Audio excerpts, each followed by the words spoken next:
Welcome to this Plain Talk presentation. This presentation is for those who own an interest in a closely held business.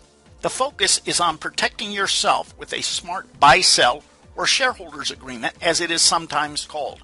For an owner of a closely held business, this agreement is one of the most critical components of the planning process. It is the document that defines the value of the owner's equity interest in the business, that spells out what an owner will yield when it comes time to cash out. Yet in far too many cases, this all-important document is given woefully inadequate attention.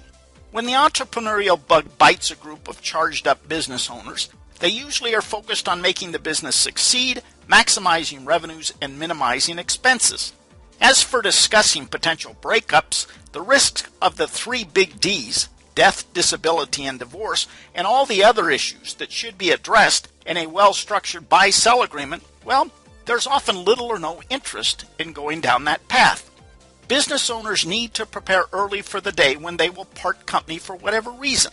At some point down the road, an owner is going to have to or want to cash out his or her equity interest in the business. Someone is going to leave the business, die, become disabled, or experience a messy divorce. Plus, the owners should acknowledge the simple reality that no matter how good they feel about each other going into the enterprise, tough business decisions may create frictions along the way. These frictions often lead to a buyout, or worse yet, a legal blow-up. Potential separation issues are best addressed in a calm, planning-oriented atmosphere, not at the point of crisis. Preferably, the job should be done at the outset of the business when all the parties are making important decisions to devote capital and energy to the business enterprise. The buy-sell planning process usually involves a series of meetings of all the owners. Important questions are raised, opinions are expressed, and key decisions are made.